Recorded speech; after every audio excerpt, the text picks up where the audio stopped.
Welcome to the November 26th, 2018 Board of Selectmen meeting.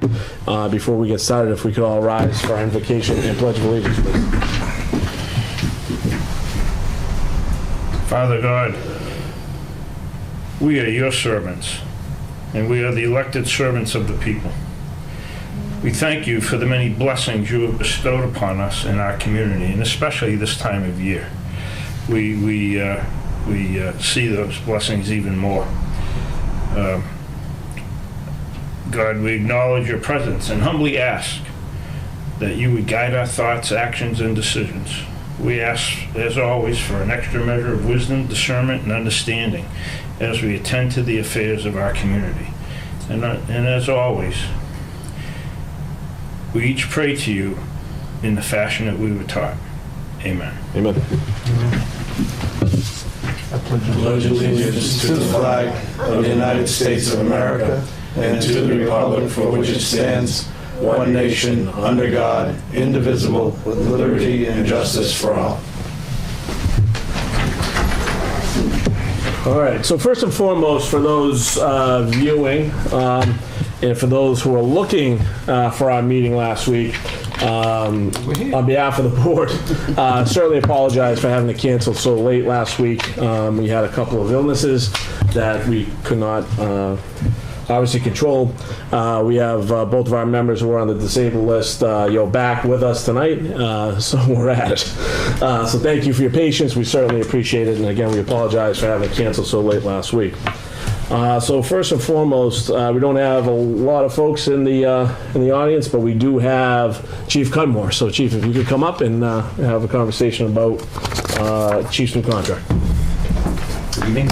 Good evening. Welcome. So for those viewing, we are here to discuss Chief Cudmore's new contract, which expires in July with his new proposed contract that we are here tonight to vote on. The board did get together and have a healthy discussion regarding the structure of the contract. We took many things into account, including average salaries of other chiefs in different areas that had, 5 years experience? Is that correct? We're on the job five years or more? That's what I submitted. Yeah. So we took that into account, as well as the exemplary resume of Chief Cudmore in his years of service here in Georgetown. So with that being said, Chief, we appreciate you being here. We're excited to talk with you about the contract tonight, and also hopefully to vote on it and get it squared away. So first and foremost, Chief, do you have anything that you would like to start with? Well, I had submitted a package to the board with the hopes of renewing my contract. For the folks at home, I've been on the police department for about 34 years, actually approaching 35 in March.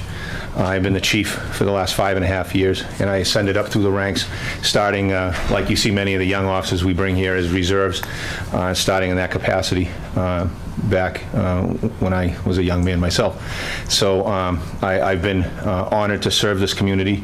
I've received overwhelming support from this Board of Selectmen ever since I've taken this job, and I want to thank all the members for that. It's very important. I know that you rely on me, and you place a lot of trust and faith in me. I do work my tail off to make sure I accomplish the goals that I say I want to accomplish for this community. I live here. Many of the police chiefs that I use as examples of having contracts with their communities do not live in their community. I'm honored to live in Georgetown. Georgetown's my home. I've raised my family here. Obviously, I've lived here for most of my life. So I think that that's important, and I've always believed in that.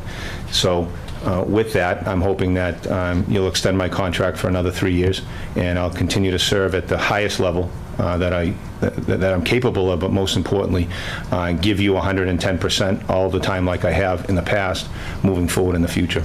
So I thank you for taking the documents that I submitted to you under consideration.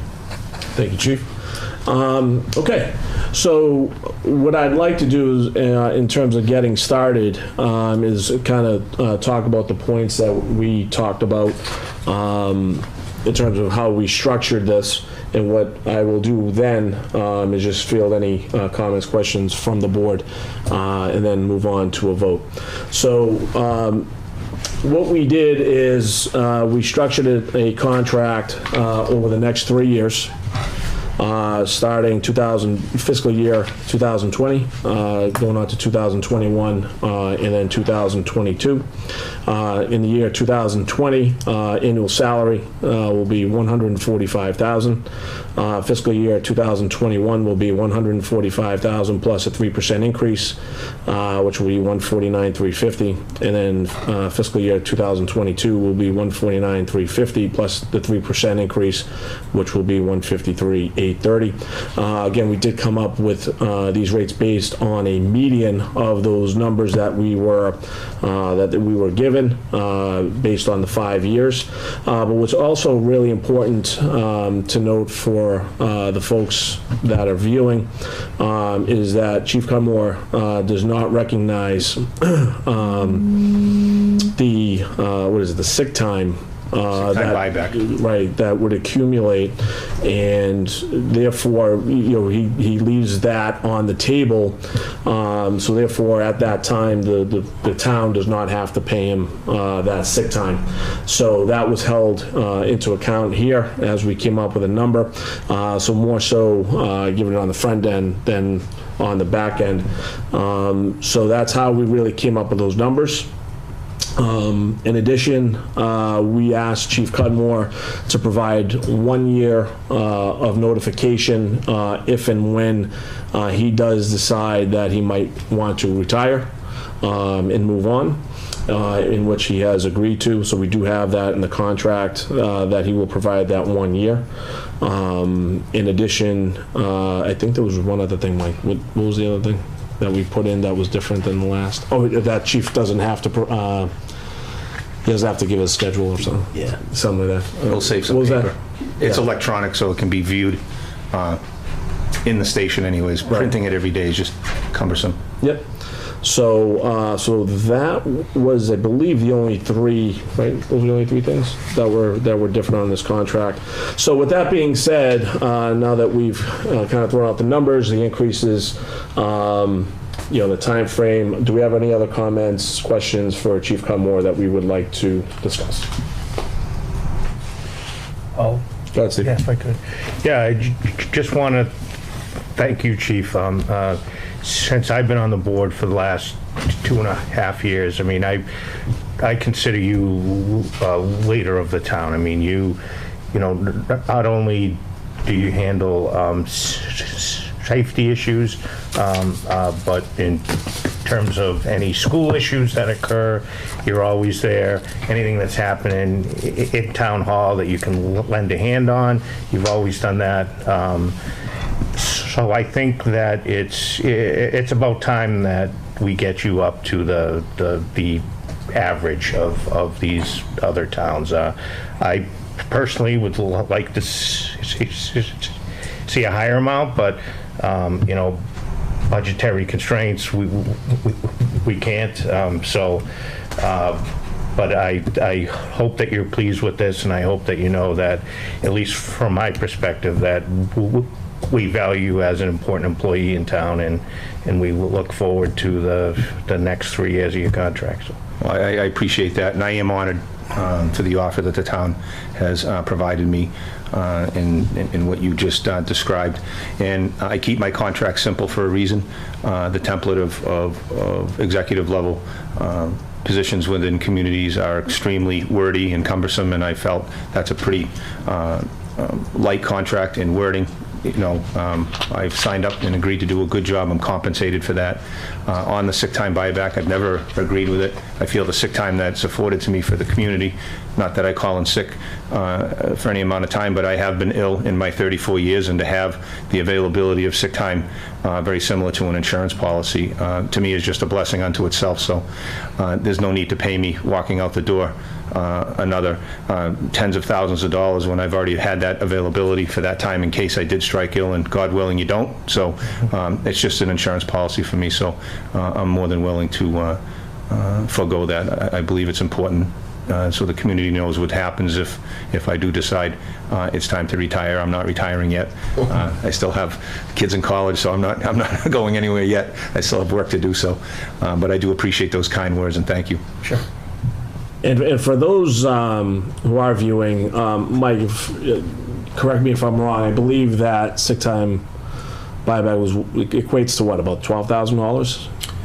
It's a little higher than that. It's about $13,500 at maximum. Okay. So just to give a general ballpark. So anybody else want to say anything? Yeah, I'd echo Selectman Sadler's points as well. We're really lucky to have you, to be honest with you.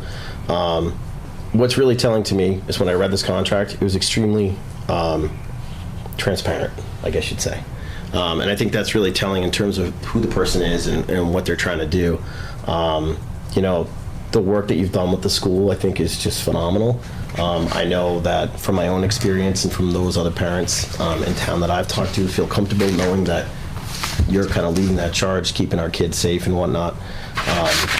You know, the work you've done here has been great, and I'm really, really happy that you're looking to stay on.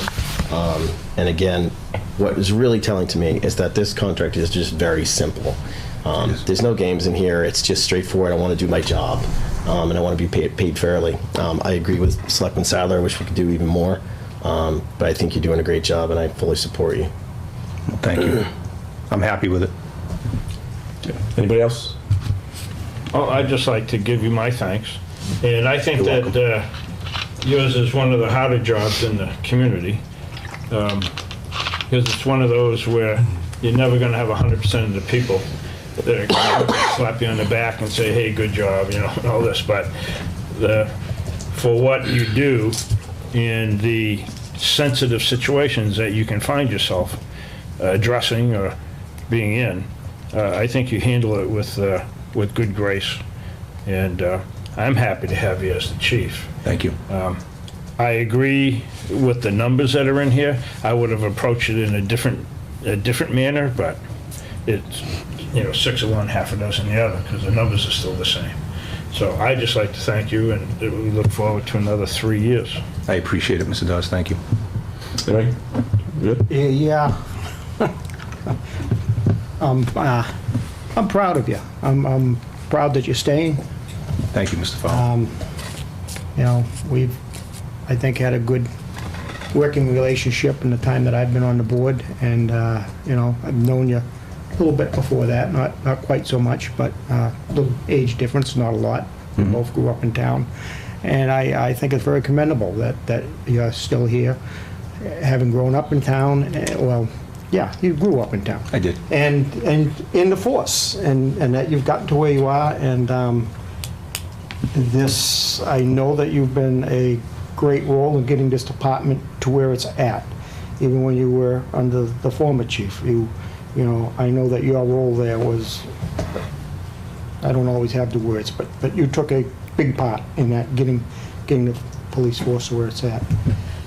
But with that, I hope that you're not disappointed in Gary, but this will not be unanimous tonight. It's strictly budgetary for me, is what it is. I also feel, you know, we answer to you, and we owe you a fair wage, but we also answer to the taxpayers, and on that part, and it, like I say, it's budgetary.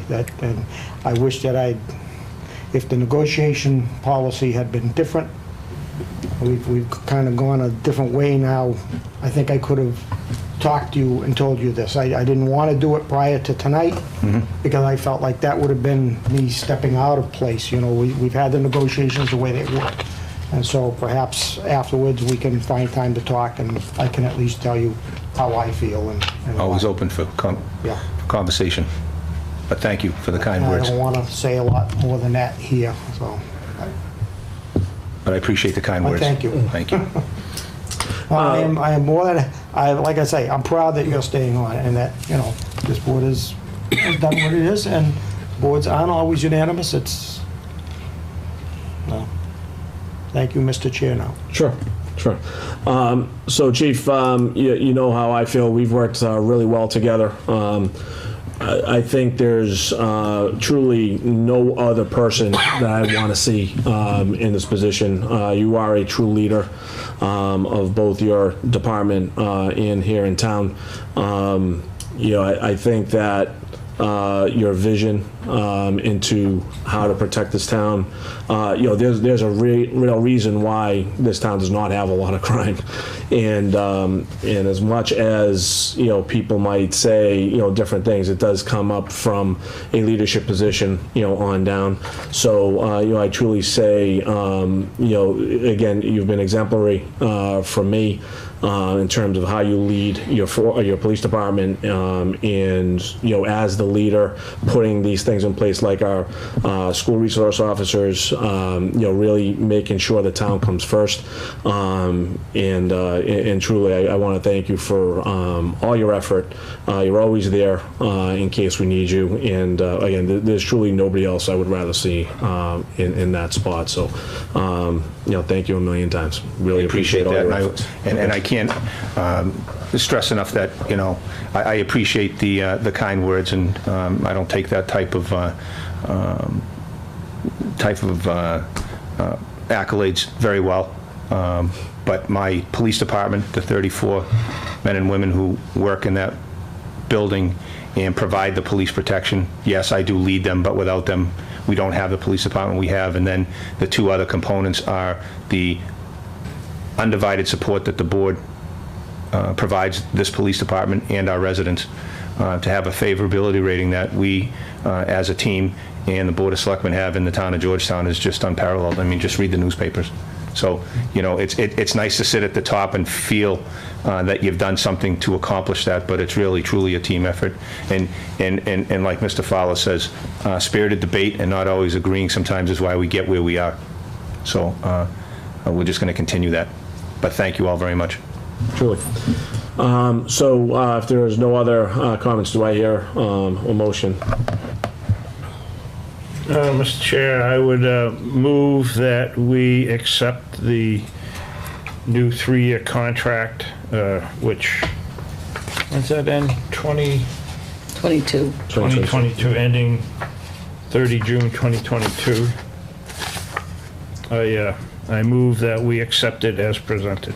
Second? Okay, we have a motion and a second. Any further discussion? Okay, if not, all those in favor? Aye. Aye. Opposed? I am going to abstain. That way I don't have to say the word that I really don't want to say, if that's okay. Thank Chief, you very much. congratulations. I appreciate it. Congratulations, Chief. Thank you.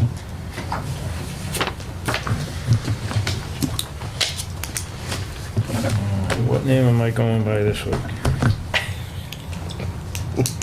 I don't know how to respond to that. The camera's on, yeah.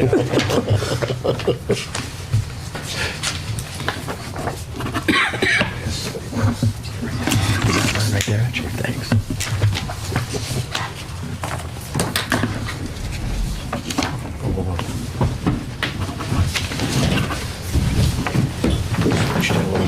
This one right here. Thank you. Thanks again, Chief. Yeah. I appreciate the support. Thanks, Chief. Appreciate it. Thank you.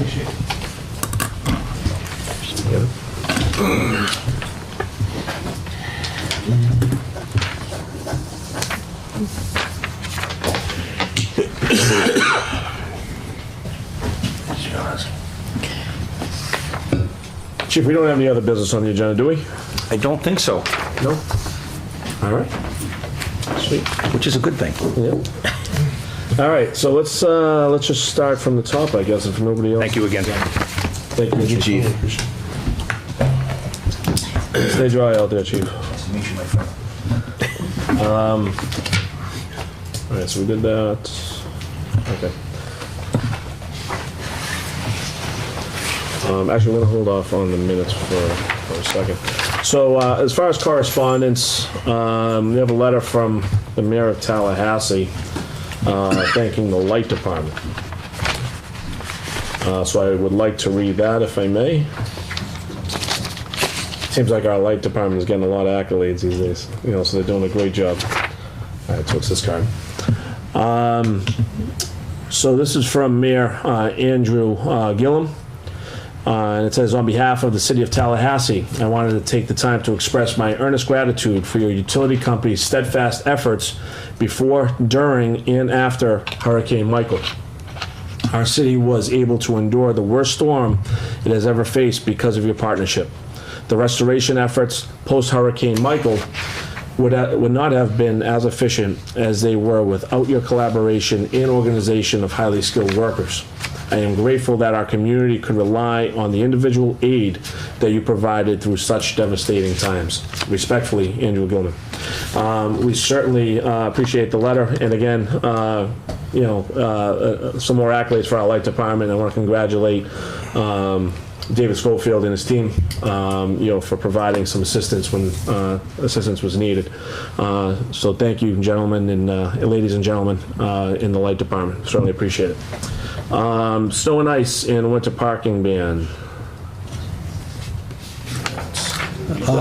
Yes. Joe, if you want to hold off on that, Peter is in the building. Oh, yes, okay. He's at the field meeting right now. No problem. We will certainly do that. Recreational Field Study Committee contract approval. All right. Mike, what do we got on that? Well, there was a little mix-up in the who was authorized to sign a contract, but that was straightened out, and according to the warrant article of last spring, the Board of Selectmen are the agents to expend. They're the authorizing agent. Okay. And so it is this body that has to enter into the contract with Gale Associates Okay. to provide their services to the committee. So what are our next steps here? We have a partially executed contract from Gale. It's been reviewed by, actually written by our legal counsel, Okay, good. Yep. and it's ready for your approval. Okay. Can you go over that contract with us, Mike, for our viewing audience out there? Sure. Just some high points. It doesn't, yeah, doesn't have to be the whole thing. The contract is for $25,000, and the scope of services to be provided by Gale Associates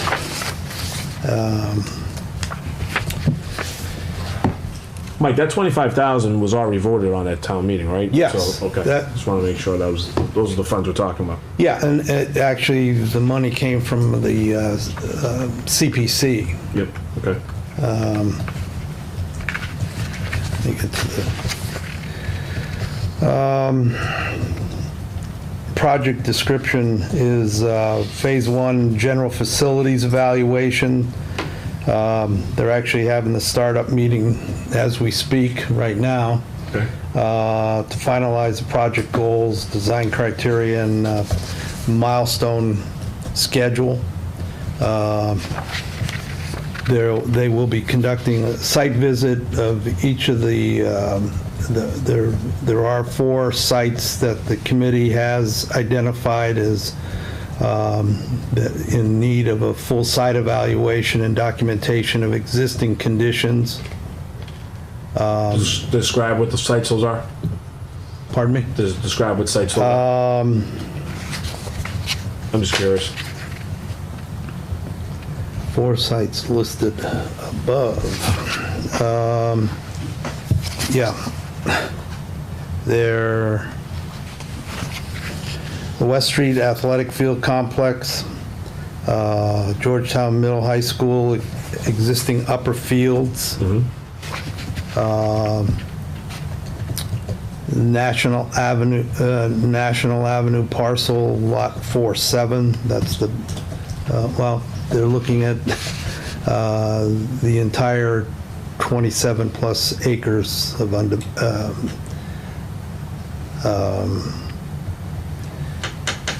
they're looking at that as part of potential for fields, and the Greenway parcels west of Martell Way. Okay. Like, why are they looking at National Ave? I think they're looking at the back lot, the smaller of the two. That's their,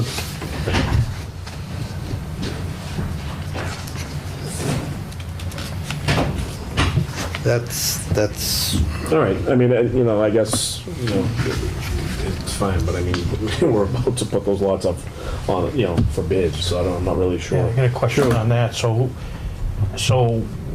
what's the process for the town to decide whether we sell or not? I never remember taking any votes. Is it required to take votes to get a property to sell? Or, I mean, whose decision is it to say that we are gonna put it out for RFP as opposed to this other committee This looking at the board. fields? you, Okay. you, Did we you approve? no one's Oh, okay. made any decisions of, I just heard that it was about to go out for RFP, so that's why I asked the question.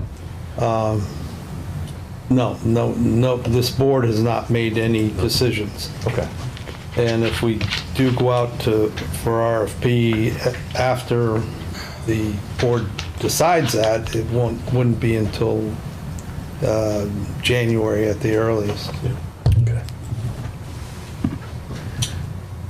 So they're gonna study those, do general facilities evaluation, and then come up with the conceptual development and cost estimates, and then a master plan development.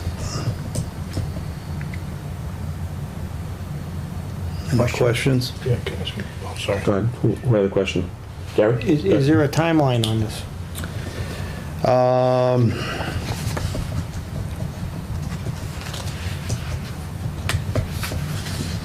There is not a end date in the contract.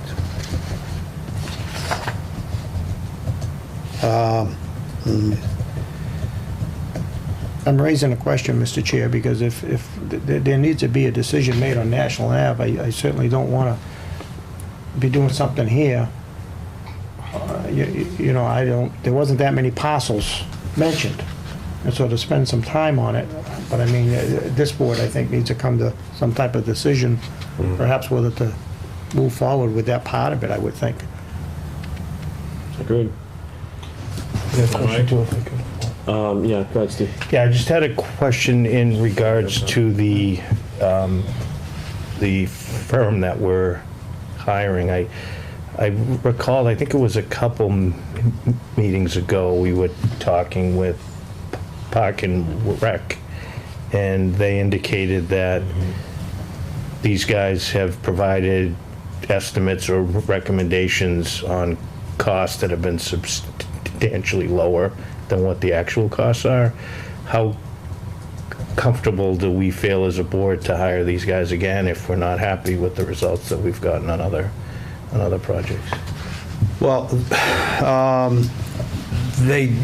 I think the main reason why the committee chose Gale is because of their, they've done a lot of engineering work in the past on several of these fields, primarily the upper fields. So there's savings. They don't have to pay a new company to come in and do additional engineering studies. They can, But if the estimate isn't accurate, then you pay that, you pay on the other end, right? well, they're. I don't know, I mean, again, that's just what I heard from feedback, so, you know, if other people haven't had great experience, other boards or committees haven't had great experience with this company, why would we want to keep engaging them in future work? That's just a question for anybody on the board. I haven't worked with them specifically, I don't know what the issues, I Can I just, say something to that? Sure. ready? Or you? Yeah, oh, sure, yeah. You ready? I'm ready. No, I I'm didn't ready know- for it, I Gary. didn't know- Good, no, I come didn't know- on. I didn't know if you were done. That's really what I meant. You know, I brought this up at the last one, but I think, I haven't really heard so much of scope of work, but I mean, their scope of work is more to come up with a plan, or are they also supposed to try to come up with estimates of what this would be going forward? I mean, you know, I guess that's what we need to know, you know, a better insight on what, it might be that they may be just gonna say, this is the best site we can find for these facilities that'll fit here. True. And they may not say, expect to pay $20 million for this or whatever, or five, or 500,000. That might be another phase of it. I don't know, is that part of the phase of the scope of this work? No, they're not doing any, their conceptual development and cost estimates is Okay. phase 3. And is phase 3 part of this? Yes, it is. Okay. So that is in there, I guess. So, yeah, that is a concern. Take what they give you and double it, maybe, I don't know. I don't mean to make a joke of it, but that's the way I think it's been with the East Main Street. I think that this committee that's doing the field study should contact, if they haven't already, the town planner, John Cashel, and also see if John still has access to Coughlin Engineering when he identified all kinds of vacant lands for potential and surge. And so he had a whole list of I asked him to parcels, yeah. pass that off, and Okay, he good. indicated that he would. I just haven't heard any update on it yet. Well, Coughlin is primarily an environmental engineering firm. No, what I'm saying, all he did was identify bodies of land. That's all. But, you know, it gives that, but I think he was identifying bodies of I think land that were he's- 5 acres or more. What perks, what doesn't, what, you Right, know, what the right. water, I mean, I think all that stuff would be pertinent for a study on a field, but Have we all seen this contract? I haven't seen it. No. No. Maybe that might answer some of our questions. None of us have read it. Well, on the other hand, you've got a board we've appointed, they've been meeting, they've put this in front of us. And I also, you know, do you want to take the wind out of that board's sails? So, I mean, we got to make the best decision, but, yeah, you know. I don't want to, know but, how much, you know, Are they aware of the history in terms of costs? Do we know, Mike? I know several of the board members I've talked to, and they're aware of Gale and problems, because 2 of them were also on CPC and Okay. involved with East Main Street. And were they okay with it? Did they vote for it? Felt that they were the best ones at this point, Okay. I believe. But that's just 2 of the individuals that I've spoken with. Okay. Well, let's not forget, gentlemen, that so this is a rescheduled meeting. Obviously, so our normally scheduled meeting is a week from today. So if any member of this board would like to review that contract first, and so be it. You know, we can read it and just come back a week from now. That's probably an excellent.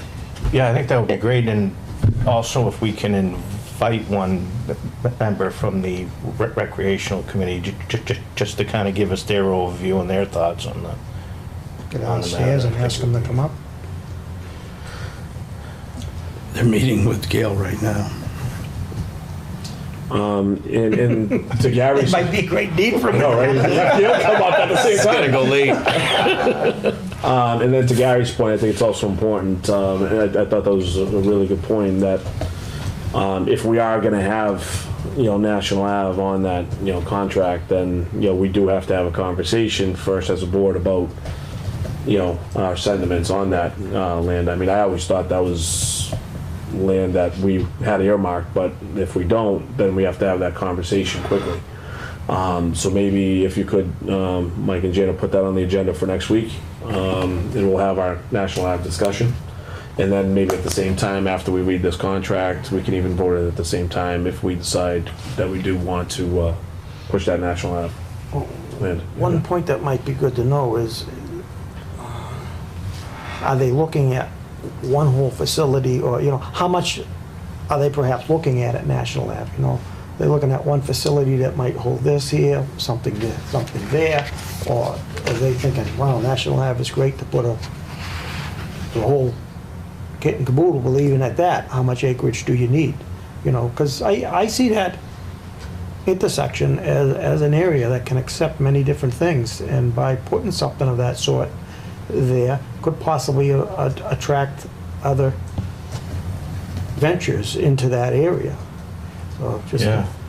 I think if I could, Mr. Chair, the other thing that we could think about is, if it goes out for RFP, maybe that's a stipulation that we say that we would like the business that's gonna buy it possibly donate some land to the town, right, that they can't use, that we may be able to use as a field. I know they've done that with a ton of developments around here, right? They have their set location, and then they give access, for open space or recreation to the town. So I don't think the study will go wasted if they pursue it.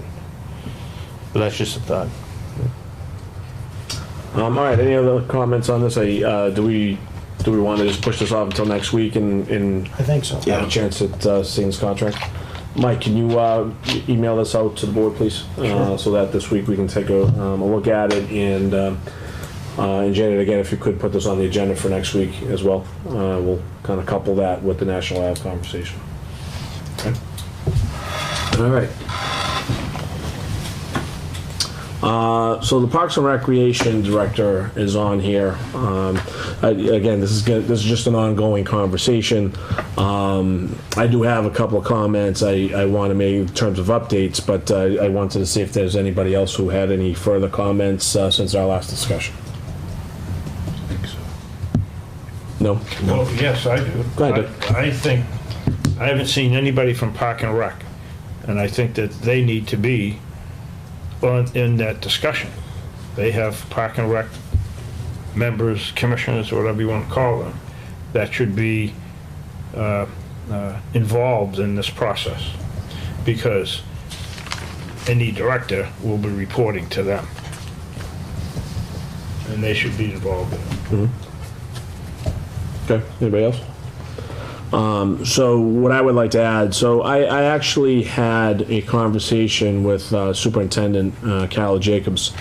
One of our meetings was viewed by one of her staff, and she invited me in to talk about the possibility, of this Parks and Recreational Director also being involved with the potential of the new rec center that they're trying to put together. For those, who don't know, Carol's looking to use the upstairs at Pearlie, which used to be the library, and open it up into a rec center, for the kids to, for after school activities and things of that nature.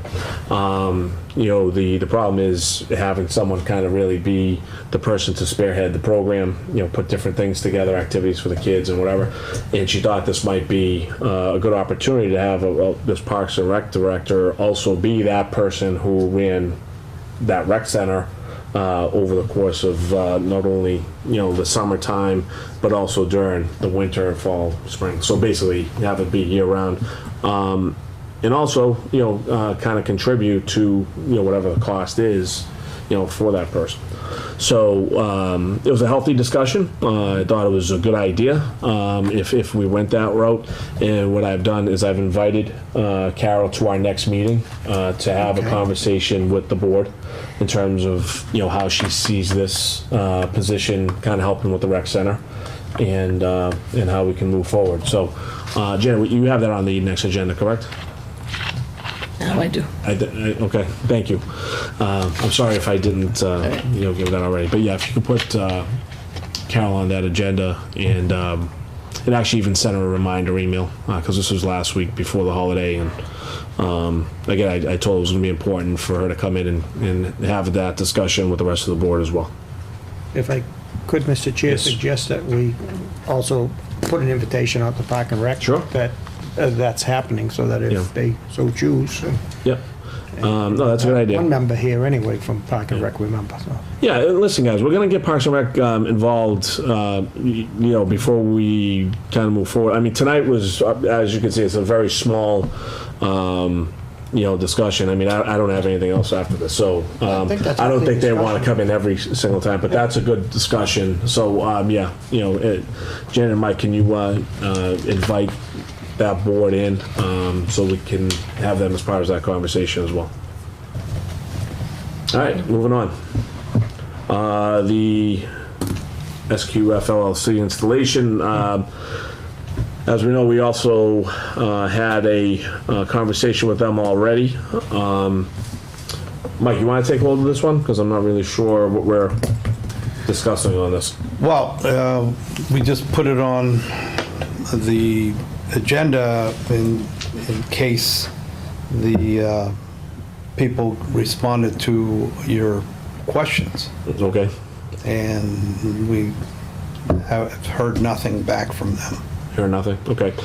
I actually, at that meeting, Mike, was the planning board invited to that meeting? Because I would think, they should probably be on the forefront of this. Well, I spoke to Rob, and he actually, if I could, Mr. Chair, I spoke to Sure, Rob, Steve, go ahead. and he indicated that he thought that it should be on something that planning, because they have the expertise, in these types of things. So he was in full support of taking the lead on it, and if he could provide us some insight and some guidance, I think it'd be very helpful. Or we could just, have joint. Doug, go ahead, I'm sorry. Well, no, I just think that we should just continue to take this this proposed project under consideration. There's still some questions about it. Does it really fall or qualify under the FCC rules because they're wireless? And then there's also, we should be talking with the light department too, because they're the ones that, do poles and like that.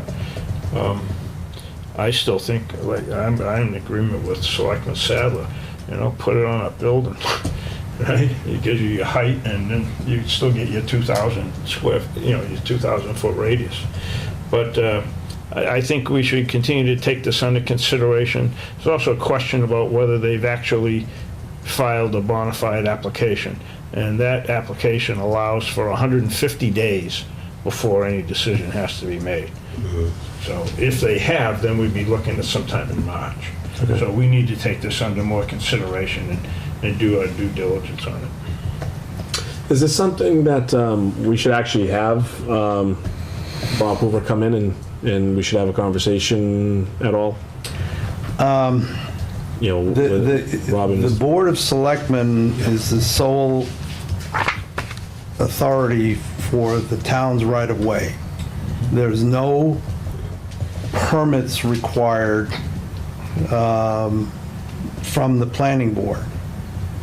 But I think, we would all argue that they're more experts at, kind of that area, right? So even though we're saying, I think we just need their input. I mean, I think they are, more, they have more expertise, at that than we do. But at the same time, we could still be the authority here, right? But there's nothing wrong with getting maybe some input from the planning board in terms of what things to look for, and things that we should be asking, things of that nature. So, Gary, you have something? Well, I thought there was something here in John Ekman's letter, but maybe I just read. Sometimes you read things into your mind that aren't actually there. But I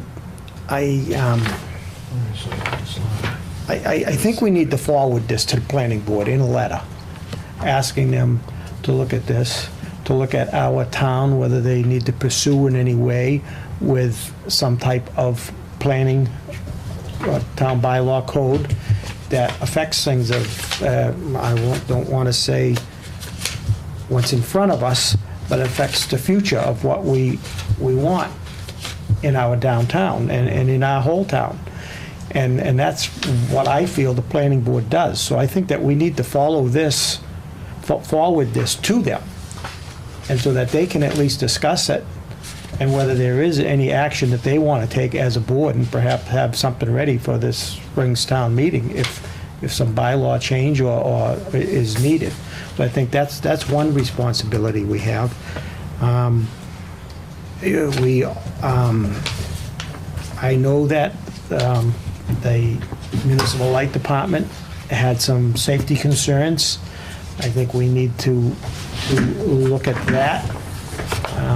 There was some questions there. Those are some of the things that also need to be answered.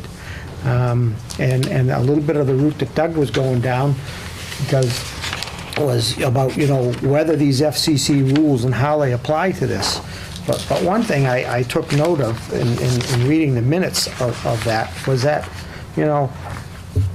if my memory is correct, all of the FCC ruling that they gave to us was to move forward with 5G.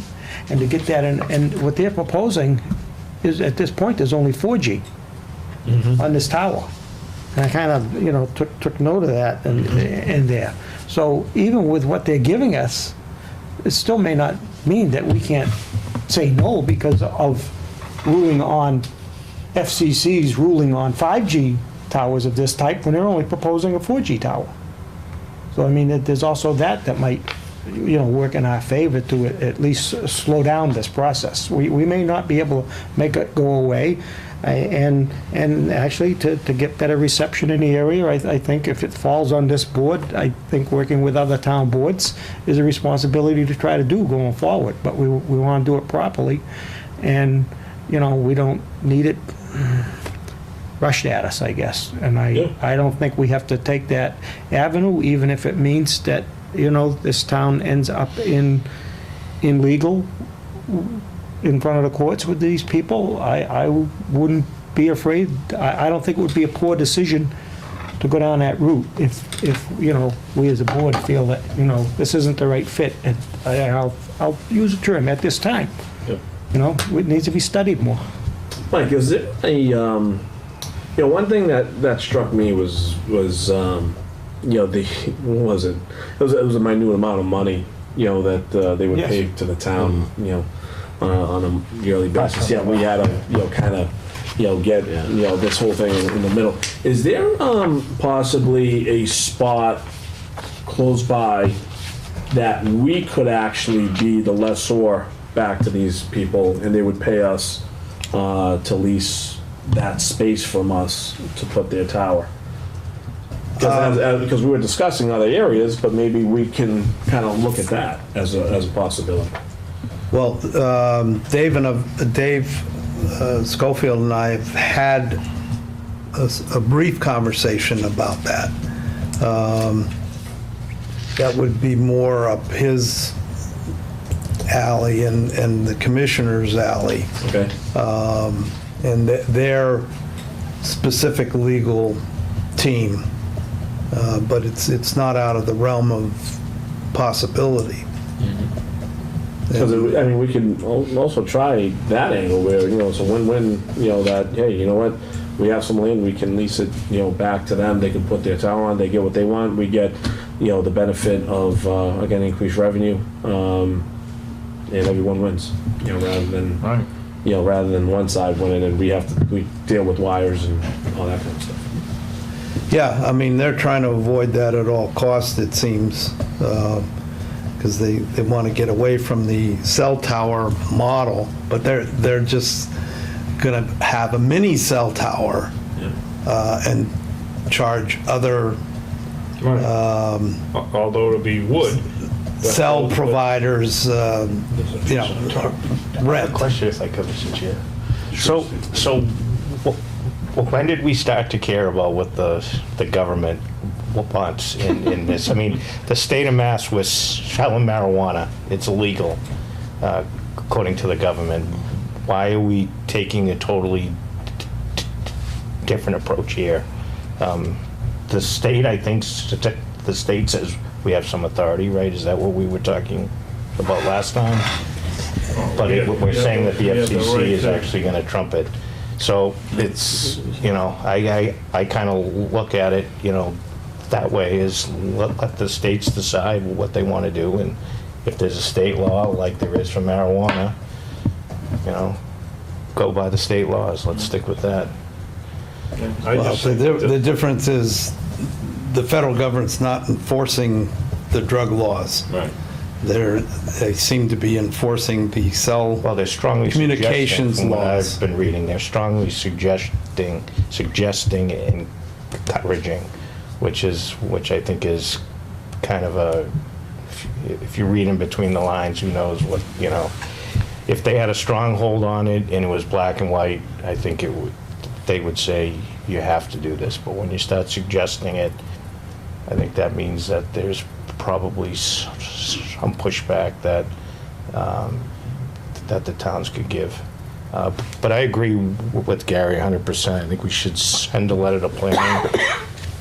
This impacts the master plan of the town, which if I'm not mistaken, the planning board I'll put it in oversees the form of master a plan, motion right? That, you know, that we at least send this information and to the planning board, and that if they feel they need to take action on it, to get back to us. So I'll put that out there. I'll second. Well, as long as the planning board realizes, again, you know, to Mike's point, that we are the, would you call it, the deciding authority, or would you say the most likely? It may The be, licensing it may authority. be to So- other things in the town, you see. It could be, like I said, it doesn't necessarily mean action towards this particular tower. It could be action towards what you see as the future of that downtown area. Sure. No, I understand. Yeah. I truly think we need their input. Again, as I said, they have expertise in you know, what you just said. So absolutely, I would welcome every you know, word of advice that they have and expertise, but you know, we also have to have an ear here. So, Well, I believe that. Point of order? hold on. Point of order. Point of order. I seconded a motion, so What, if we want to have a discussion, we certainly can. Oh, you had a motion? I'm sorry. Yes, I did put it out there as a motion that we, you know, we send a letter. Why do we need a motion? Planning Why can't we board. just say we can send a letter? Well, I We need just a put motion? I put it out there as a motion. I mean, we don't, you know, if this board is behind it, it doesn't have to be voted on, but that way you can vote on it and say, you know, we have 150 days to make some decisions, so we now would have it down that we voted on one thing and that we moved it forward there, so it's not like we put this under old business on the burner and we're just trying to sweep it under the table. We've, you know, sent something out to the planning board asking, you know, about this and how they see the future of the downtown. I mean, that's fine. I just, you know, I could have, you know, just, you know, if we all agree, we can do it. But all right, motion, we have a second. On this, now we can have discussion. Yep, so, discussion. So, as part of the Board of Selectmen's due diligence, we should seek input from various factions within the community. I also think there is a potential for a bylaw regarding things like this, and that would go through the planning board. All right? So I'm in agreement with getting as much input as we can, so we can make a good decision. Question for Mike. Okay, Mike, I've got John Eichmann's letter in front of me. Yeah, I don't know that this says on there it's confidential. I mean, is it okay if I read some of what's on here, or? I don't have a copy in front of me. It's generally considered attorney-client privilege for the board. Okay, I'll bring it over here. Pass that over to Mike. I've put, what you call it, around the first Give your paragraph. email up, Mike. I can, yeah. Send it to you, too. I mean, it's a recommendation. Because it's for this board. I think it really should be to the planning board.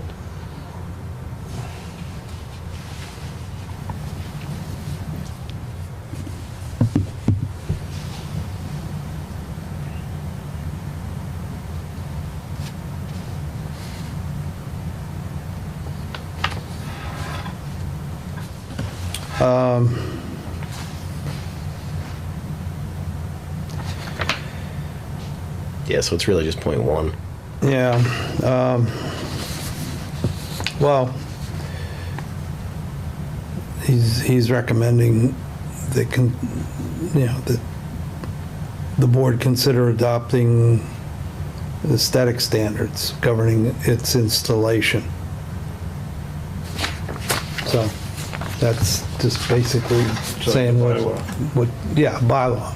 So I would think that that would fit better at the planning department than this board. So I guess that's kind of to what I'm thinking about. They can take it where they feel it needs to be taken. I know that board, when it gets something like that in front of them, there's members that do their due diligence to go out and find out all the information and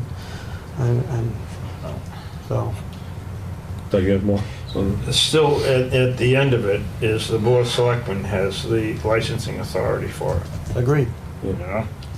But if there's a bylaw that comes from it, then it can be recommended and discussed, and then we'll decide whether we should go forward with it and hand that over to the planning board. Listen, this is a topic that, obviously, we've talked about. It's, obviously we have some passion around it. So, we really have to communicate at the highest level, with everybody involved, okay? Planning board, and if there's another board, the light department. Again, we have to show that, we're gonna have open communication, with all boards, so that we can come up with the right direction and decisions that we have to make. So, that's fine. So any other comments, I guess, on the motion? No, move the question. Okay. All right, all those in favor? Aye. Aye. Okay, opposed? Okay, so, vote is to send, a letter to the planning board, to basically get them involved in this. Mike, have they heard anything regarding this, other than, I think, you said. I you just talked about emailed, it? yeah, just the, So that I'm the aware planning of. board hasn't had any discussions about this whatsoever? Oh, no. All right, so why don't, again, why, in that letter, to Chairman Hoover, in the board, why don't we kind of outline it for them, and they can kind of, start talking about the topic, okay? And if we could, Mr. Chair, on old business, if, we need to know about that 150-day thing, as Doug said. If this, I get the feeling this is an actual application. They think it is, yeah. Well, we need an answer on that, I think, and we need to know, because we also have to, I think, hold some type of a public hearing ourselves on that at some point, I think. So, we need to,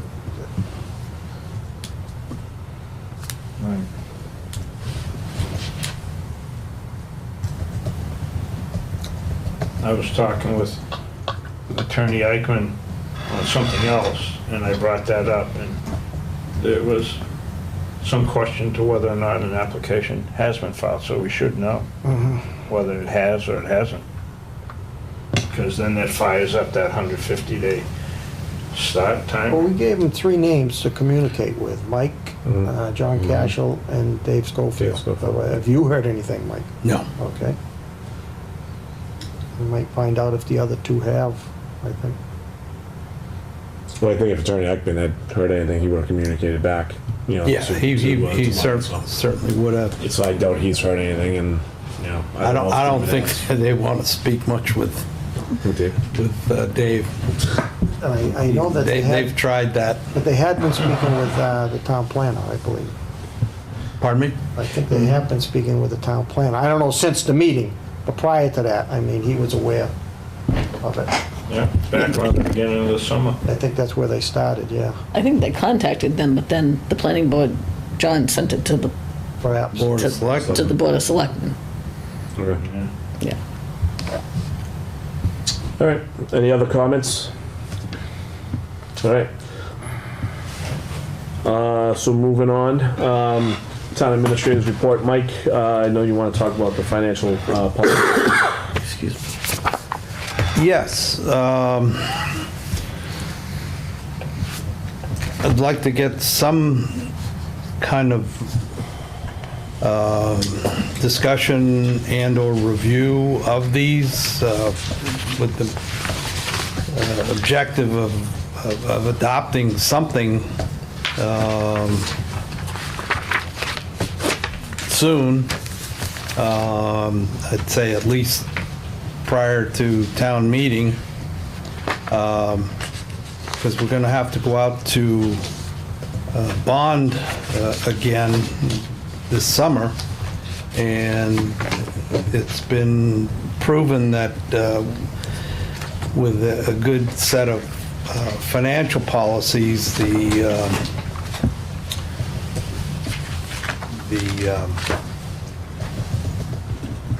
Moody's bond rating looks, and Standard & Poor's looks, more favorably on the towns when they issue their bond ratings, when they have a comprehensive financial policies for the town. And as I mentioned to the board previously, these were developed by the UMass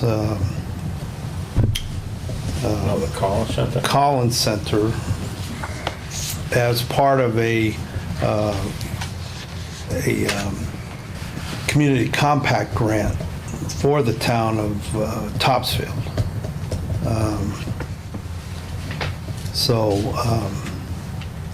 And Topsfield recently went out to bond, and they had their bond rating increased. Partially because they had done their homework and worked on these comprehensive financial policies. So I think this should be part of a strategy to get our bond rating back up to where it was, at least. And to prevent it from going down even further. Steve, go ahead. Yeah, I think at our last meeting it was, or the meeting before. October. Yeah, it was October. I think the pleasure of the board was to go to the finance committee and get their input on it. Has that happened? It's in the process of happening. They had the same lack of quorum last month for their meeting. It's on the agenda for Somewhere around the 16th or something. this week, on Wednesday. Oh, Yeah. Yeah, the 28th. Okay. Yeah, so they have copies of it. I gave them basically the same introduction that I gave this board to them, but they haven't had a meeting since then to actually get down and Okay. look at it, look at the nuts and bolts of it. So that's going to happen on Wednesday. Okay, so my follow-up to that is it the pleasure of the board that we would like to ask for an opinion from the Finance Advisory Committee on what they think of all the details of this? Or do we want to take pieces of this and review it and have discussions? What do you guys? I've gone through this, and I have some questions of Mike. They're pretty general questions, but there's, if you don't mind. Sure. There's numbers that are in here. Now, are those numbers that are being directed to Georgetown, or were they just numbers that Topsfield used for their end? Like there was 7% on a stab fund, there was $600,000 minimum of free cash. And then in another spot here, it mentions $300,000 minimum. So I didn't know when you put all this together, if you were trying to input dollars and figures that would be more related to Georgetown than it would be to Topsfield. Well, I've translated the percentages into actual dollar amounts. The percentages are recommended by primarily by the DOR. Right. That's where they come from. So that's part of their, what they feel are best practices. They're not required by regulation, they're not required by law, but it's best practice for, and they usually match with the GFOA, the Government Finance Officers Association. That's a nationwide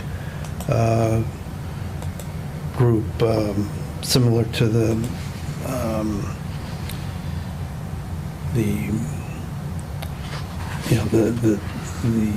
Municipal Managers Association too. It's a government-wide, national, international organization.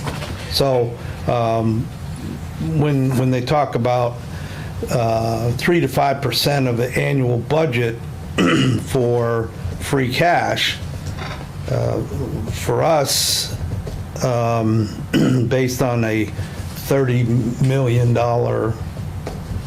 budget, that would translate into $900,000 to $1.5 million.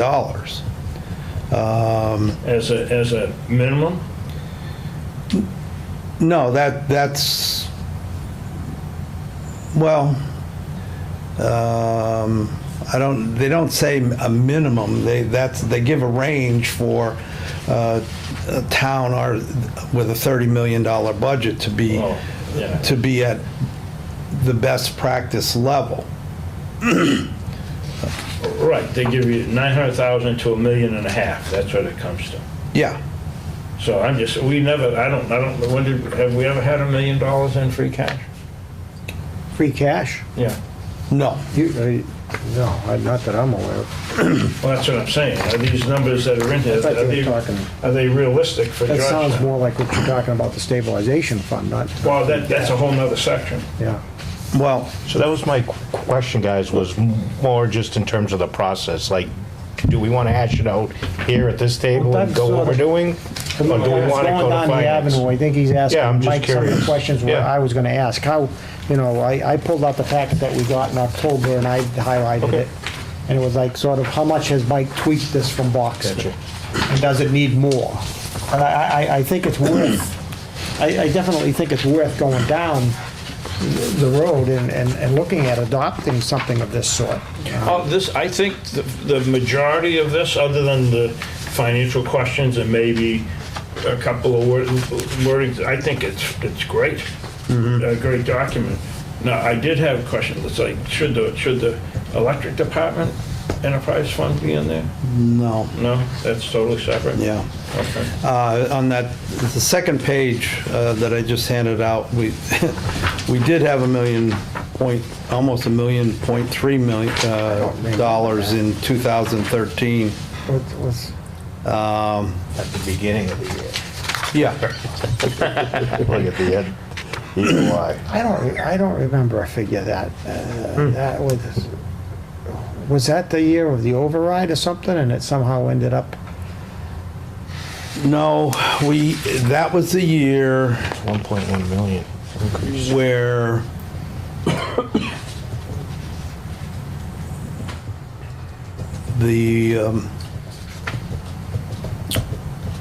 that was the year the Finance Committee had a really inflated amount in their reserve fund, because we were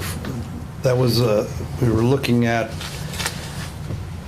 potential of high layoffs in the school department, and it would have jacked our unemployment compensation numbers sky high, so we carried it in the reserve fund. The layoffs never occurred, and at the end of the year, the reserve fund and everything else just flowed into free cash at the end of the year. Must have spent it before we heard about it, I don't know. Plus, I don't remember. plus we had the 300,000 at the end of the year, so, in free cash, so,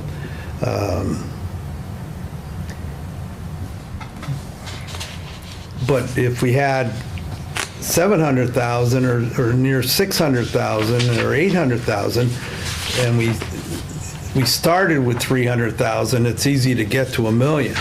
I can remember figures of what you're quoting. I just don't remember that 2013 year. And what used to happen, because I started here in 2009, we seriously overestimated the cost of health insurance. Yeah. And we've gone the opposite direction, and we've gone the opposite direction. We've underestimated the cost of health insurance and having to go into the reserve account to balance that line item. Now, I think we've gone from one extreme to the other, and we probably need to get back to somewhere in the middle there. What is the BOY and the EOY? Beginning of year and Okay, end of okay. year. Yeah, okay. So Mike, where I was getting confused was on page 7 of the document, under free cash, they talk about 3 to 5%. Right. All right, and then the policy underneath, and it says, accordance with whatever, the town will endeavor to target a minimum balance of 600,000. Yeah. That's what I was leading to. That comes directly from the town of Topsfield. Oh, okay. That's not a, So that's what I was asking, if you Yeah, had put yeah. numbers in that were more related to Georgetown, then it would be some other. no, that's a decision point that needs to be made by the Finance Committee Okay. and the Board of Selectmen. What's going to be the minimum available? Well, that prompted my comments the last time, because I looked at that number and I said, well, Right. Topsfield's in a different state than we are. Right. I don't know if we can get to these numbers. Right, that's the only thing, other than the numbers, I just wasn't so we have to be certain comfortable with our on own numbers. percentages and numbers, Yeah. and whether they were realistic for Georgetown or not. They might be for Topsfield. I think we're Exactly. saying some of the Might not be for here. percentages are. I mean, it's good to strive for the DOR, general practices, standards, minimums or whatever. It's good to strive for, but let's face it, we're not there. Yeah, well, we have to strive, I think, more so for structure, Right. than, actual, numbers. I think that's what I got from the last meeting. And that's what this document really is, aside from numbers, it provides more structure. Yeah, and that I certainly agree with. So does it make sense for us to have the finance committee review this, bring back the Well, the finance recommendations? to us? committee is reviewing it. Yeah. Well, they're going to Well, start, and yeah. I think that's a good way to do it. And they're looking forward to digging into this. I mean, that's what their job is, to advise the board in financial matters. Right. So I think though what's important, Mike, and I think, something that we really have to do, as I find this to be quite important, per your comments, before, regarding what we have to do in the summer and the review and everything else is, we're gonna have to, hold the Finance and Advisory Board kind of accountable, okay, for getting information back, to this board in terms of what their thoughts are. We can't sit here, meeting after meeting and say, all right, have we heard? They have to make this kind of an important point on their agenda so that we can then, move forward as a board, and, kind of progress, towards something. Yeah, they want to see these in place, prior to town meeting too, so they make budgetary considerations in get, at least getting us on the road to meeting these policy goals. Well, once again, do we feel like we should wait to hear from them, or, again, we've talked about it on a few different occasions, or do we come together, and talk about it? Can I Sure, Gary, go say ahead. something? I have been at some finance meetings. And I have, if you remember at this meeting, I also gave a handout to the board about, New growth. yeah, concerning new growth. And when I presented that, the finance, one of the things that I think the chair of finance made it clear, is that the policy end of all of this falls on us. And you think I'm reading that right, Mike? You were there. I mean, in my talks with Ed, he said policy falls on the Board of Selectmen, their financial and advisement. But we certainly don't want to go on something that the Finance Committee can't work with. Right. But though, I guess ultimately, we want their involvement, but this falls to us. Yeah, I mean, we're gonna I think respect that their was how they felt about it. Right. So, but Well, and I think that's exactly the way, quite frankly, I think that's the way it should roll. I mean, we're going to respect what their feedback is. We want their feedback. Just like we talked about with the planning board. I mean, if we're going to look at things, we should have maybe some outside input and then, make our decision accordingly. But again, Mike, what is your thought in terms of a timetable on how we can kind of get this process in place? And, again, we don't want this thing kind of laying out to pasture for too long. No, well, the Finance Committee, I'm going to get the budget to them at January 30th. So they have the next 2 months to work on this.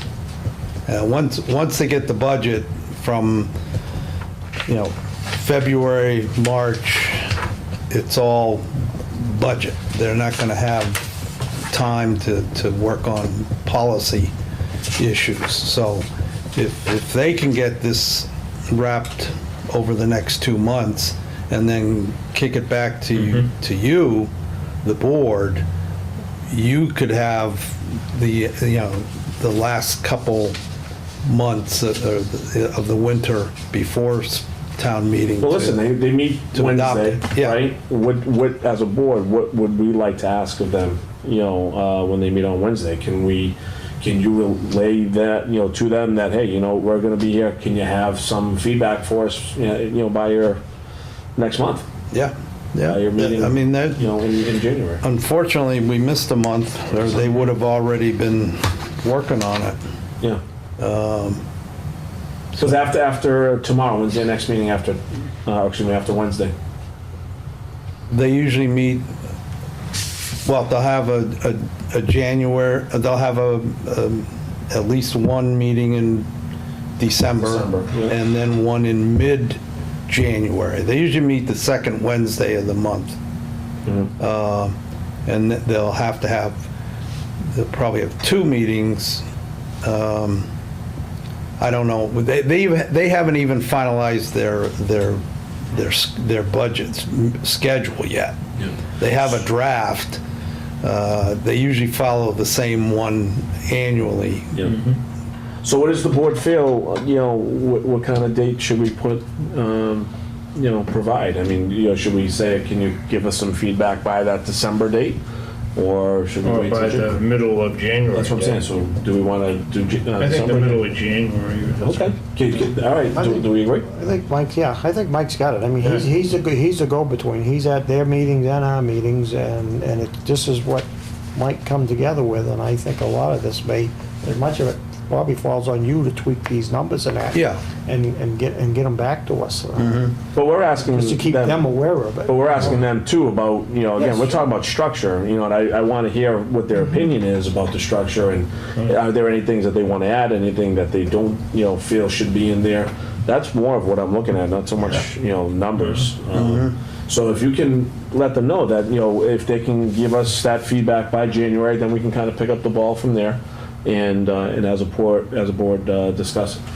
I'd pick your second January meeting as a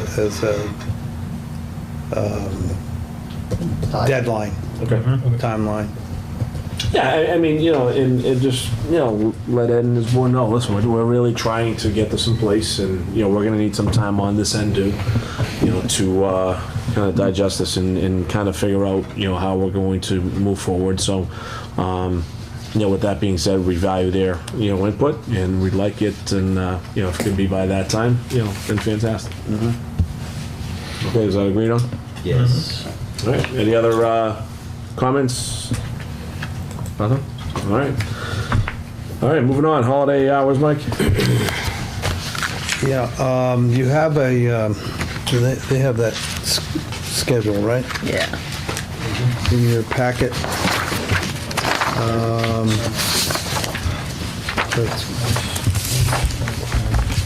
Well, we want to talk about the 2019 calendar, but ending the 2018 year, we have Tuesday holidays on Christmas and New Year's. New Year's. And the staff is wondering, what the board's pleasure is for those Monday the in-between holidays. Sometimes we don't have any, last 4th of July, we used we used a floating holiday to give another holiday in between the 4th. I think that was a Tuesday meeting, a Tuesday holiday. We don't have that luxury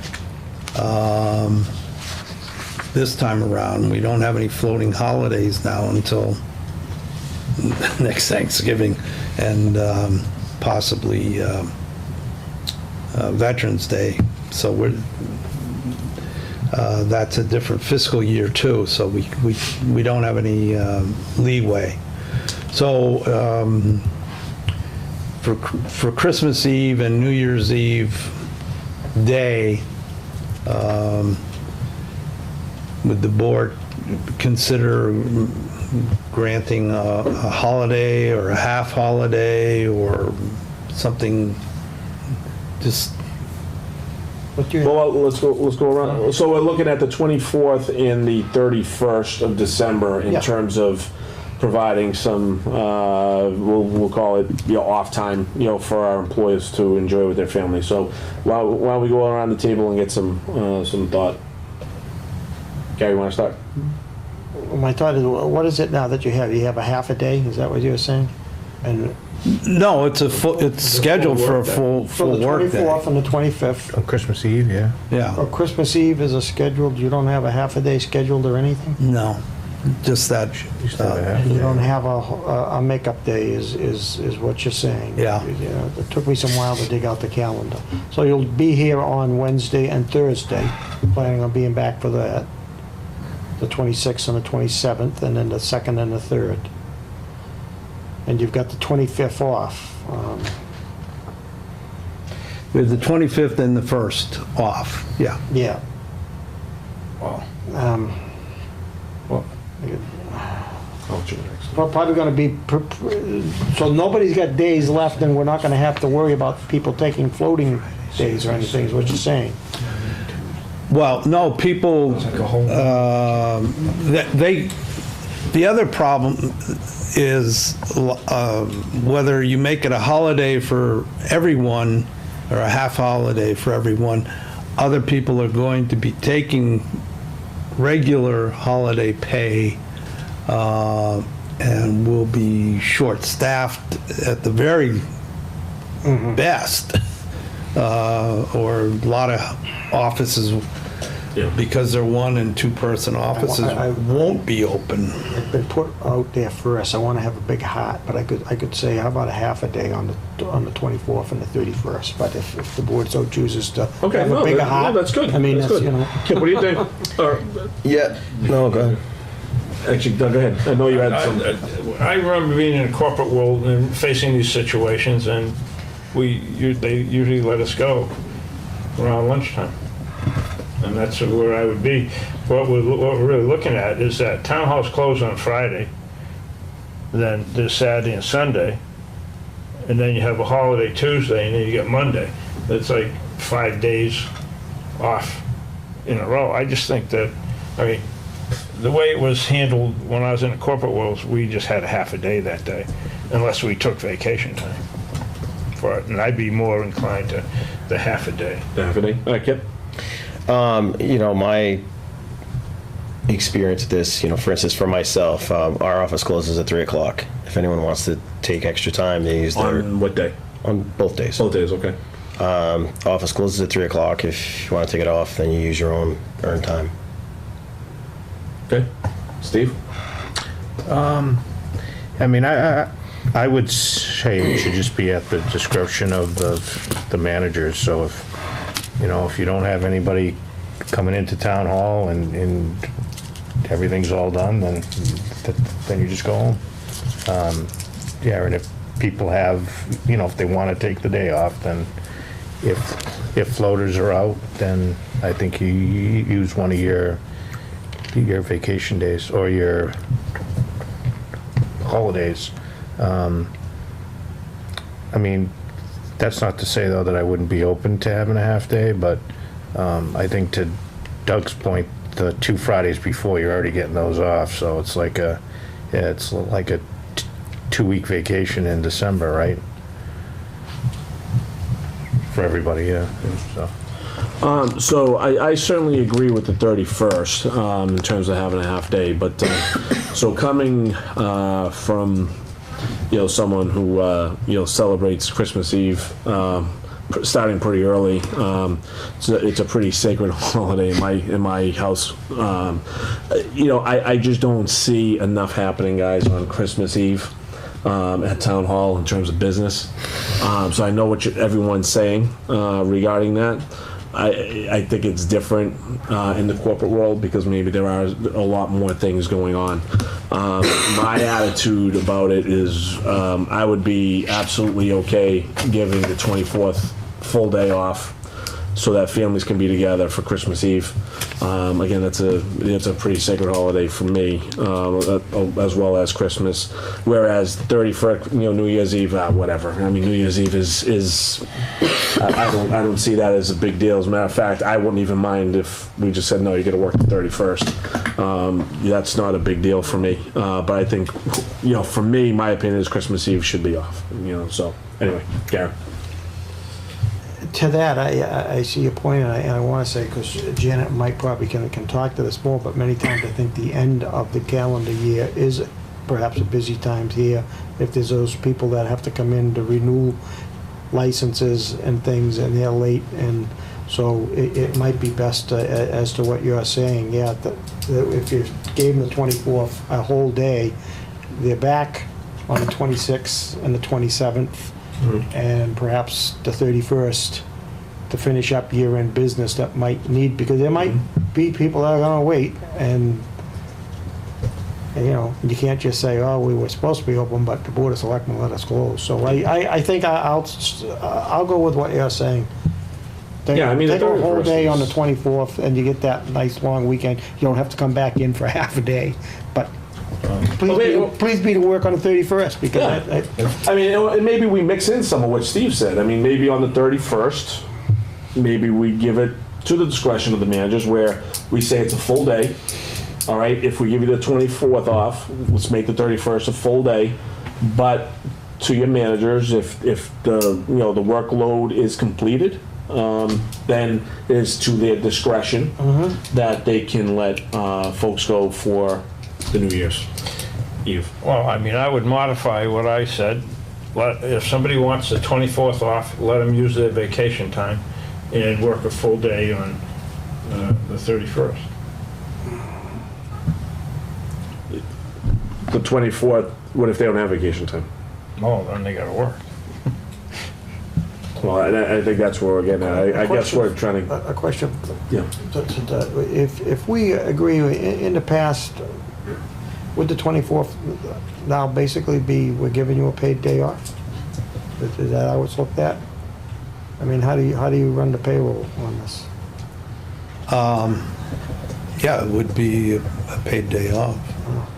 So I could go with, that's like a Christmas bonus, give me the Yeah. 24th off, please be here on the 31st. Yeah. And yeah, that's what you're saying. If there's discretion and the manager feels that, okay, if Mike wants to say, okay, Janet, you go home, I'll carry the fort, you know? I'll put him on his spot. Jan will say, Mike, you go home. Yeah. We're probably better off with the, He's got too much cooking to do. So why don't we go around the table if there's, are there any other comments? I think I've said, but go ahead, yeah. All right, so why don't we take a, kind of a, Gary, what is your final thought on this? So you want the 24th as a paid day off, right? And then 31st, they gotta come in and manager's discretion, okay? Now, we're just talking about town hall staff, correct? Yes. Yeah. Kip? All right. I mean, I understand on Christmas Eve. I get that. I guess my opinion would be half day on the 24th, and then half day on the 31st as well. Okay. Steve? Yeah, I would say a half day on the 24th, and then the discretion of your manager for the 31st. Okay. I mentioned what, I would rather have the 24th off, full day on the 31st with the discretion of management. Doug, thoughts?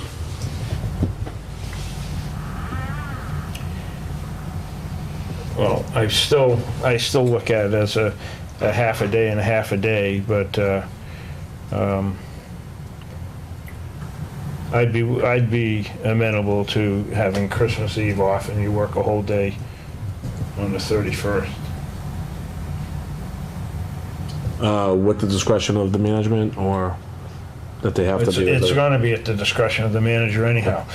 Well, okay. Yeah, because I'm not going to be here to make sure that they're in their chairs. All right, so that's three of us who, the 24th off That's fine. and the 31st have a full day, but with the discretion of management. Okay? Okay. All right. All right, gentlemen, thank you. Mike, anything else on the schedule? We have two meetings for us, Surplus property. right? Well, just going to the rest of the, we have a meeting on the 3rd, 3rd and 17th. 17th. all right, to close out our year. And do you want to talk about the 2019 schedule? Oh, man, I gotta dig that out again. Open that up. I didn't get that schedule. I mean, I guess the 19th is there, guys, so, take a look at it. Well, I see, you've had the, The only thing I could see is that, July and August, we go to those one meeting per month, but we're back in September on the 2. June, Yeah. we have 2. October, we well, have he's 2. moved the schedule a little bit for, what is it, January? Because of the holiday perhaps on the 21st? Yeah, it's the second or third, second or fourth. Yeah, but and that one. When there's a holiday, Yeah. I have, We did you the just have first to the week redo. Yeah, Second so Yeah. you're keeping 2 meetings. Yeah, That looks pretty much like how we always run anyhow. yeah. We have those months, we have those holidays that interfere, and we do first and third or first and fourth. Or Yeah, the whatever. Monday holidays throw us off. Yeah, Yeah. Yeah, that looks okay. Okay. And of course, as these dates come Subject to around. change. Yeah, exactly. Right. Yeah, we can always It was chat just- if need be. I had the calendar, so I just thought I'd get them out there, then I can put them, advertise them. Mike, anything else on the administrator's report? No. No? Okay. All right, so on appointments and approvals, we have an approval of declaration of surplus property for the library.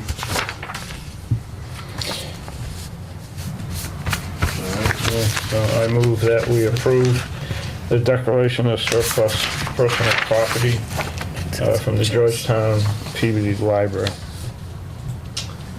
Do I have a second? Second. Okay, we have a motion, a second. Any discussion on this?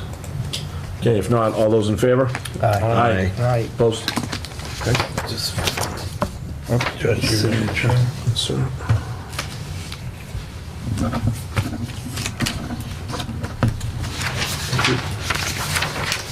Mike, should I go back to the snow and ice here, or should we keep waiting?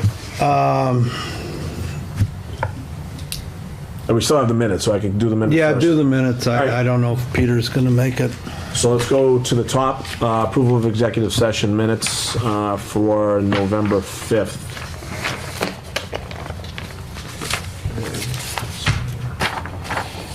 Mr. Chair, I move that we approve the executive session minutes from November 5th, 2018, Second. as presented. And I heard a second from Gary. Any discussion on these? Yes. Go ahead. Go ahead, Gary. Was this now being put out for public or held? What are we doing here? I guess that's it. Just point of order is to, Yep, Mike, why don't you answer that, because we... Yeah, I don't see any reason to withhold the minutes at this point, since the contract's been Yeah, we just approved it. approved. There's no reason to okay, hold them back. okay. Okay, any other further discussion? Okay. So we had a motion, a second. Okay, if no other discussion, all those in favor? Aye. Opposed? Okay. And now going to the minutes of September 17th, 2018. These are the minutes you voted in executive session, I believe, and then they had to just be in open, so we just Oh, some asked- changes? It was just revoting them in open session. Okay. There was no changes to them or anything. Motion to approve the minutes of September 17th, 2018 as presented. Second. Okay, motion and a second. Any discussion on these? Well, just thank you for clearing that up. So these will now be put out there in public also. Yeah, they already have been, but Yeah, we voted in executive session, so it was just to make everything legal. Cleaning things up. Yeah, cleaning things up. Thank you. Okay, any further discussion? Okay, if not, all those in favor? Aye. Aye. Opposed? You're abstaining? Yep. Okay. All right, and now we have November 5th. Mr. Chair, I move that we approve the minutes of the Board of Selectmen meeting from November 15, 2018, as presented. That's November What did I say? From November 5th, 2018. Did I say something else? Yeah, so 15. Second. Okay, we have a motion in a second, discussion. Okay. All right, if not, all those in favor? Aye. Aye. Right. Opposed? Wow, Unbelievable timing. Come on. Did I say September? Yeah, instead of 50. Oh, okay, good one. We're gonna get you in and out of here. Timing's everything. You must have been watching us downstairs. Seriously, right? How you doing, Peter? Good. Good. Thanks for joining. You know you're probably tired. So we're just getting to the snow and ice. You want to give us a little background? About the parking ban, or Yeah. December 1st, there's a parking ban not to park on the right-of-ways during snowstorms. And when you park at the park and ride, to park on the right side going in off of East Main Street. So it's easier for us to plow. Yep. And if you have basketball hoops and soccer nets, take them out of the cul-de-sacs, Yep. so. I think usually the chair reads that one. Yeah, and I'm gonna get to that. I just wanted to see if he had any, just kind of going through some of this as well. The rest of it, I didn't get honestly, I didn't get a chance to read this one, so. It usually doesn't snow in November, so. Usually. But we just, run around cars, soccer nets, basketball hoops. Okay. All right, let me get to that then, because that's the second thing here. All right. So the letter that was addressed to myself and the board. This is being sent as a reminder that as of December 1st, the town's winter parking ban will take effect. This will be in effect until April 1st, 2019. No parking on any street is allowed between the hours of 1 a.m. and 6 a.m. No parking is allowed on any street during a declared snow emergency. This is always done when any impending storm is forecast to be 6 inches or more in depth. Any vehicles impeding or blocking snow and ice control operations will be towed at the owner's expense. If you're parking overnight in the park and ride lot, please park all cars on the right side when entering from East Main Street. And that's during the snowstorms. This will allow the plows to clean the entire parking lot without having to maneuver around parked cars. I would respectfully request, as a courtesy to any residents that are not aware of the ban, that you announce this communication at your next regular scheduled meeting. Copies of this communication have been provided to the press and cable TV. Thank you in advance for your consideration in this matter. Peter Durkee. So for those who would like any information on that, certainly reach out to the Highway Department or this office, and we can certainly get it out to you. Okay. Go ahead, Mr. Doug. Chair. Marty, so can we use the town message board to put up? They usually put Parking ban? like just that the parking ban's in effect. Right, that's all. Yep. And then if people need more information, they can contact the office. Does the board feel like this is something that would be a good idea to put on our social media page? Directly. I think we- Yeah. We usually do. Yeah. Well, this whole thing, so that people have it. I mean, I'm talking about this whole mission I statement. think I sent it to you. I know it's on our website. I mean, on our, no, when you look at Georgetown Highway. the operations, I think that's what, Yeah. I've never seen this before. Doesn't matter. No, I proposed that to the town, the selectmen a few years ago. Okay. You're gonna get people say, "Oh, I didn't know this, I didn't know that, I didn't see the meeting and this and that." So this is just a way to say, "Okay, guys, we had the meeting, we posted it, it was on the highway, website." With all due respect, Peter, I'm not sure how many people are going to your website and kind of seeing It's this. unbelievable how many. So. What we usually do is post it a number of times around December 1st. Yeah. So we keep posting it a number of times, usually with a picture associated with it with a crazy snowstorm, because people are like, "Oh, is that coming? What's going on?" Good. I guess that's exactly, what we need to do. Again, I just don't want people, and I certainly don't want your crew I mean, having to be it's bogged so down much with easier that. at the So- park and ride since they park on the right side. How fast it is. Plus, it's better for the people that park there because all the snow is pushed away from their vehicles. And when you get that one car that's in the middle, it's not fun. Yeah. So, Okay. Okay, any other questions, comments? Have you got any response from the residents of Heatherway? I got one phone call. The person didn't leave a phone number, so I could call them back. And then another resident called me, and I talked to her today, and just filled her in. It's not like we don't want to plow it. It's not like we're not going to plow it again. Right. It's just that we need an area to turn around at the end. And right now it's gotten worse in the last few years. Last year was tough, but we did it. This year it's worse. And like this last storm, we plowed it, and I plowed it, and I had to back up the whole way. And it's not like you just go in and back out and that's it. You have to make a couple passes. So, we need a place to turn around, and it's not something that I have to deal with. It's not something the town has to deal with. It's something that the residents in that neighborhood, they have to get together and decide what they're gonna do. And they have two choices. They can move the stuff at the end so we can turn around, or they can hire a person to plow their road and pay for it themselves. Okay, good. Anybody else? I'm glad you got some response from them. Yeah, I think the police got some response. I'm pretty sure Mike got some calls today. So, No, it didn't. no, so it's just been the police and myself. What's But at I- the end of it? There's a gate that's been put up, and there's post. Last year with the gates, we could still turn around at the end, but now there's post, and I can't turn a pickup truck around, so. So, and it's, says in the policy that if we don't have a place to turn around, that, so I sent letters to all the residents last week, and it's like this. What I worry about is, during a storm, it's not a problem. If it's an emergency at anybody's house, we'll shovel the walkway, if it's an emergency, and we'll plow the driveway so the ambulance or the fire department can get there.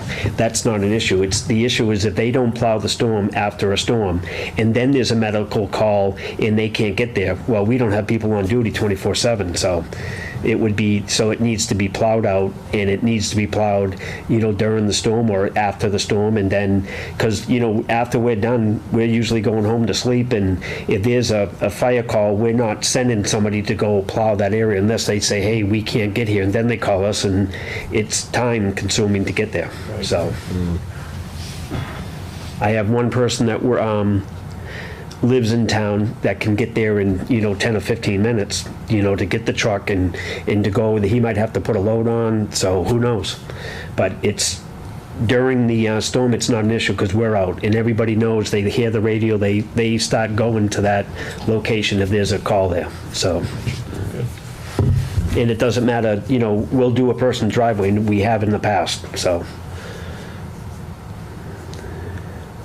I know Mother Nature's still laughing about that storm that she put out on us a couple of weeks ago. Were you guys out a while on that one? Or was it not, We got called in at like a little bit after 8, and we were in until we went home the next day. So all night long, and we called in, I think 9 privates, and Yeah. because the weather it's just tough for them to predict. I mean, I don't rely on what they say.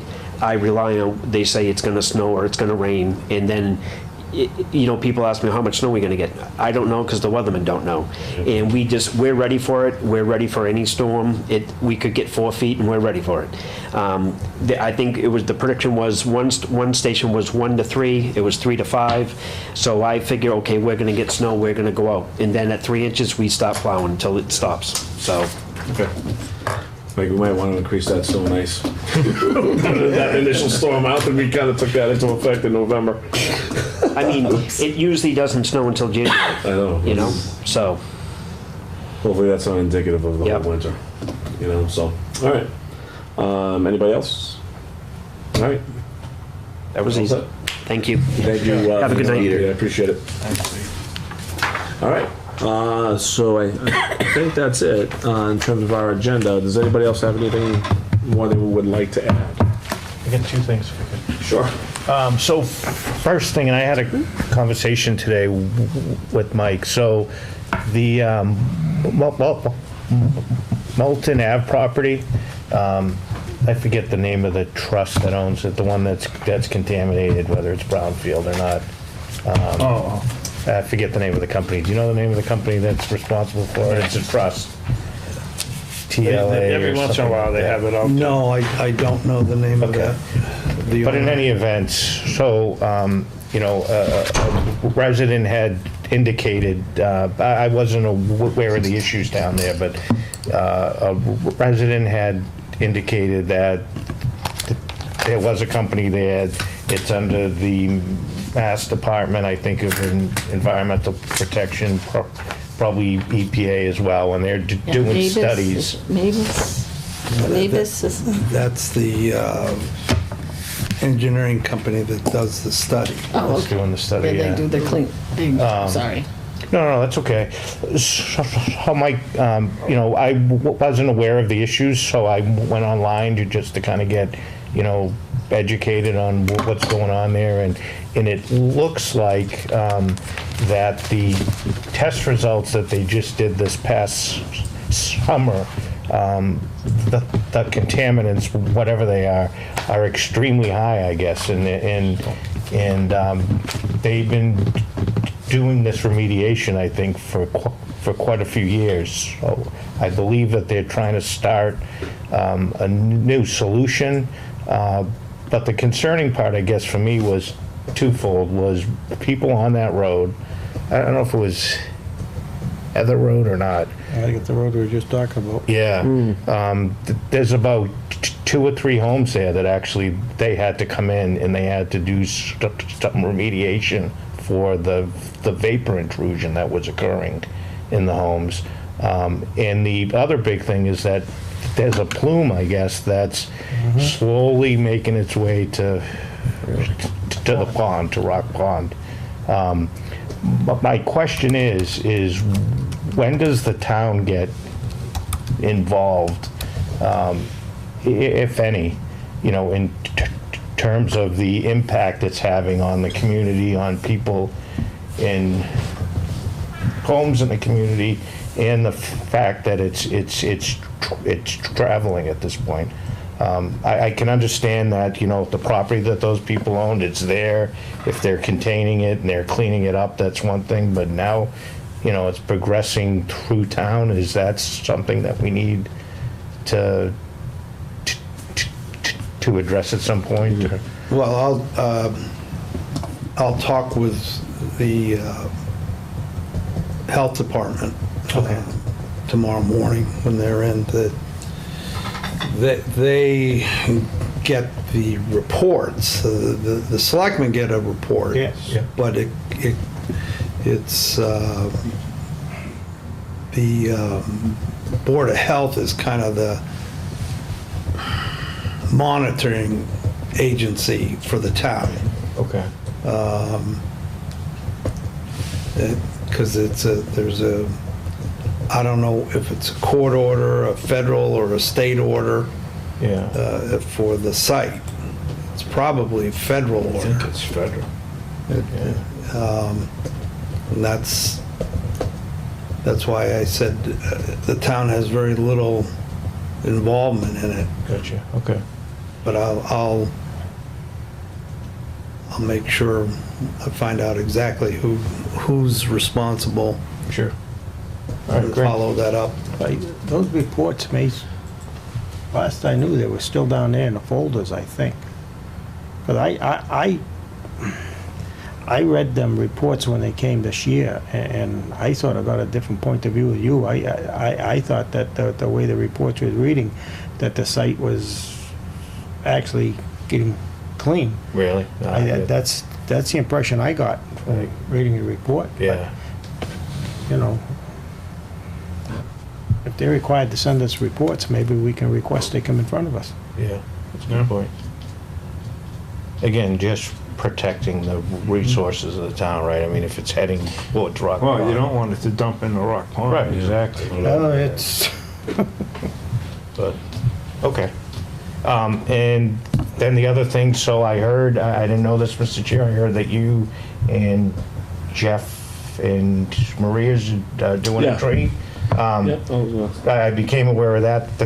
That's awesome. The only thing I have for a question is just if it's on town property, if we're covered, like, for insurance and all that kind of stuff. Yeah, I talked to If you're Mike. gonna say that, sorry. I didn't want to steal your thunder. No, it's all right. No, and I talked to Mike about that. We're good. Okay. It's fine. All right, good. All right. Do you have That's a all I date for have. that? This Sunday, December 2nd. Starts at 5 o'clock. December 2nd, 5 p.m. But so for those out there who are watching who haven't heard, so it's again December 2nd, Harry Murch Park, 5 o'clock. We're hoping it's going to be a great event. We're going to have a tree lighting. We're hoping also to have a Star of David, as we're going to also honor the Jewish holiday of Hanukkah. So we're going to hopefully have a pastor and a rabbi talk to us about both holidays.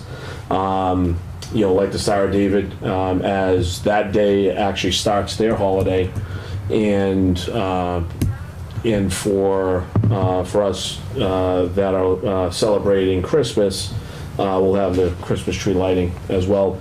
But then also after, I've invited a number of vendors out. So we're hoping to have, pizza for the kids, hot chocolate, for the kids, some baked goods. We're also, inviting people out that own businesses in the general area to stay open. So hopefully maybe some of the people can go out and do some shopping if they elect to do that. So I think it'll be a great event. We're shutting down, what's the name of the street again? What's the street right in back of Harry Murch? The small Library. street. It's not Library, thank you. So we are going to shut down Library Street for safety, for all those going. And that's where we're hopefully going to set up some tables for the vendors to, put their pizza and everything else for the kids. I have... a number of different people that are helping out. So all together we're gonna have a great event, and hopefully the community just comes together and we have a good time. Sure. Is it because it's not a town-sponsored event? Are we, like, in terms of police detail, all that, so is there anything that we have to do as a board, or? I don't think so. Okay.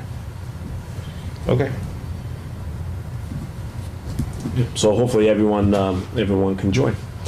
Well, thank you to Jeff and you and whoever else is putting this together. We used to have a tree lighting out here when the tree was there, and I can remember coming to town hall, and they had people who would sing carols and all that outside. So it's good to have that back. Yeah, and that's also, thank you for bringing that up. We're hoping that the high school choir comes to do some singing, but also Jeff will have his music ready to go as well in terms of playing some Christmas music throughout the event as well. So, Are you gonna be stringing the lights out there, or?